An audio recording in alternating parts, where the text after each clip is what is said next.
When I was in undergrad, the center of my college campus could sometimes resemble a circus. There were various forms of protest, things to sign up for, sometimes public art. There was always a shanty. It was built to protest apartheid in South Africa and the university's investments in corporations that supported apartheid in South Africa. There were always people who were protesting abortion, and there were people who were protesting and saying it is a woman's right to choose what happens to her body. There were different sign-ups for various campus organizations. There was always, or almost always, most weekdays, an evangelical preacher named Mike. He was not my inspiration. He would scream at us that we were drunkards and fornicators, and then tell us that God loved us and had a wonderful plan for our lives. And one day I was walking with a friend through the center of campus, and there were two mimes. I'm not quite sure what they represented or what they were doing, but the white face, the whole thing. And as people walked by, they would imitate them and try to get them to engage. And so some people did, and then the mime, of course, would do their mime thing and mirror whatever the person did. And it was kind of interesting and kind of annoying. And as we passed through, my friend said, I can put up with a lot on the way to class, but mimes go too far. And it occurs to me that there is often a disparaging sense of mimes as a form of entertainment, unless you're French. And why is that? Because we are a mimetic species. Humans reflect what is around us. We take in things and we tend to reflect that back out into the world. And there's research about this, like mirror neurons. Perhaps you've read about this, looking at why and maybe what happened evolutionarily that developed in us. But a lot of us know it, at least anecdotally, like the contagiousness of a yawn. Right? We've noticed that, oh, don't yawn, you're going to make me yawn. And that's risky, by the way, for a preacher to do. But also, if we think about things like in a culture such as ours, where there is this lifting up of independence and free expression and do whatever you want, and yet most people dress and have hairstyles within a certain band, right? A certain norm. And we can look around any space, including this one, and see most people falling within a certain norm or realm, and everyone showed up with clothes on. And some of you are saying, thank you, Jesus. But we conform in these different ways, what is reflected to us, right? And we don't even usually have to think about it. But it's not just superficial things like hairstyles or clothing that we wear. There's things that get in us, interior things. We may have heard things parents say to us while we were growing up, and we found ourselves saying it to other children, whether it was our own or some that we were looking after, that we swore we'd never say. If I told you once, I told you 1,000 times. Anyone ever hear her say that one? Well, if your friend jumped off a bridge, would you do it? Guessing not in Arizona so much. We don't have a lot of bridges around Tucson. I don't know what you came up with here. Sand. So we take in those things, we say those things. There was a research study, it was by sociologists in, I think it was 2021, and they were doing research on how the media that we look at, how it influences how we see the world and our views on certain issues. And so they did this study, which was going to include people shifting their media attention, and would that shift their views? And so the particular research, there were people who predominantly watched a particular cable news network, and that was their primary source of news. And there were interviews about the questions about how do you see the pandemic, or how do Democrats view police officers, and a whole host of issues. And the vast majority of the people they were interviewing believed that the pandemic was at worst overblown and at the most a hoax. And there were people, most of them said that Democrats hate police officers. And then the same group of people agreed to receive their news from a different source.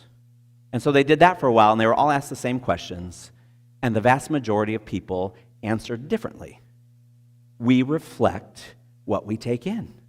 We like to think we're independent. We like to think that no one tells us what to do, especially in congregational UCC, but we tend to absorb things around us, whether we mean to or not, and we tend to then to embody and reflect that in the world. I heard a woman tell me a story where she was in a sanctuary. It wasn't this one. But she was getting ready, sitting there, waiting for worship, and a few pews behind her, there were some people having a whispering conversation, but sometimes when our hearing goes, we don't know how loud our whispers are. So these were people who weren't quite aware of how loud their whispers were, and everyone in the space could hear them.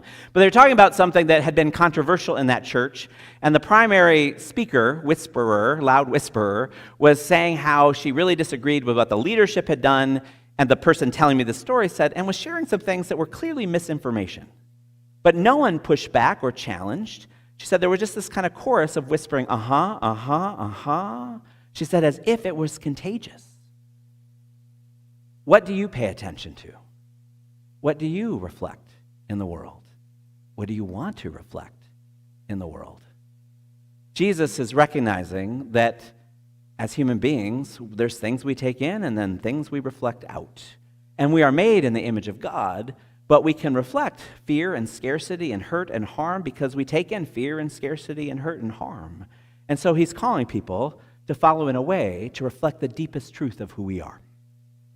The context is the story that you heard read by Judd, where it starts with religious leaders, and the religious leaders are supposed to be people whose literal job is to take in the goodness of God, to pay attention to the Spirit, to how God is still speaking, to God's justice and mercy and love, and then embody and reflect and teach other people how to do it.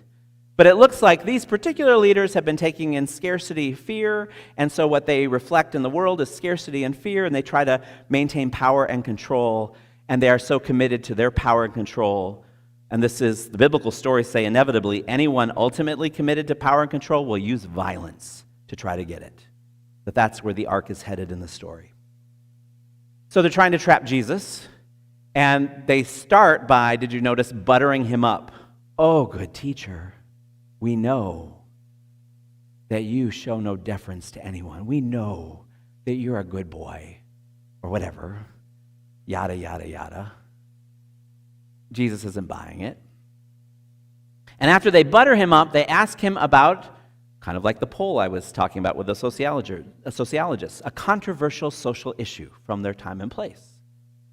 Is it lawful to pay taxes to the emperor or not? Now, in general, people can the idea of paying taxes, people have different thoughts on that. Although most people love goods and services and infrastructure that taxes pay for, but still often are grumpy about taxes, right? I mean, that's pretty common, but this is different. This is different. This is about the tax that the people in that land are paying to support their own occupation. They are paying it to the Roman Empire, who has set up little settlements in their territory, who has armies marching through their streets, who, if they go the wrong way, can smash their villages and set things on fire. And they're paying taxes to support that. This is a controversial thing. And they believe, the religious leaders, their emissaries, that they've got Jesus stuck between that proverbial rock and hard place. Because if Jesus says, oh, don't pay the taxes, death to the emperor, or whatever, right?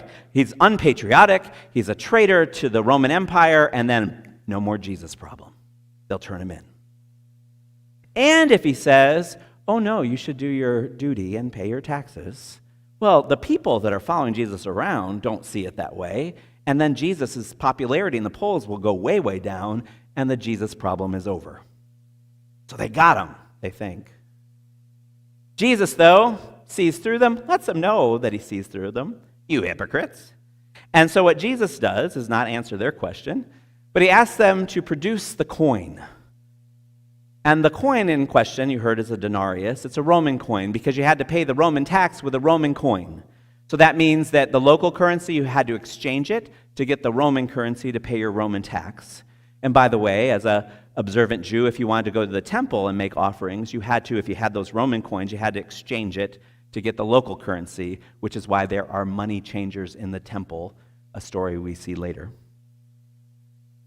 But if you're an observant Jew in this time and place, you do not hold on to that coin. Because here's what's on the coin. On the front side is the Emperor Augustus, his image, and an inscription that says, "The Divine Augustus." On the back side, many of the denarii had an image of his mother, Livia, which is kind of sweet, right? Put your mom on the coin. But it says that the Emperor of Rome is divine, is a god. And you, Jewish person who do not believe that, have to use a coin that is idolatrous, that is blasphemous, to pay the tax, which is oppressive and harmful to you. Notice in the story who has the coin and who doesn't. So Jesus asks the religious leaders whose image and inscription is on the coin. He tends to ask them, by the way, very easy questions. The emperor's. And so Jesus says, so give it back to him. The idea is the coin, the system, all of it, that's not what we're about. Who cares? Just give it back to the emperor. There's a sense of surrender, not about patriotic duty, but that's the emperor's junk through and through. Give it back to the emperor. And then Jesus goes beyond their question to the heart of the matter for Jesus, to the heart of every matter for Jesus, and he says, and give to God that which belongs to God. And this story's come up before in the lectionary readings and in Bible studies, so I know some of us have talked about this before. But the question is, well, then what belongs to God? Well, Jesus gave us the answer really with the first part of the conversation, because, well, what belongs to the emperor? The thing that bears the image of the emperor. So what belongs to God? Well, the question, what bears the image of God? So what bears the image of God? Us. Us. We do. So give ourselves. Give ourselves back to God. And that's consistent with other things Jesus taught, like when he's asked, what's the greatest commandment? Love the Lord your God with all your heart, mind, soul, and strength, your whole self. Give your whole self to God. That's the thing to focus on. That's where it starts. That's what real life is about. How does one do that? What does that look like? Well, Jesus teaches and shows, but Paul in the letter that you heard read, he's talking about that too.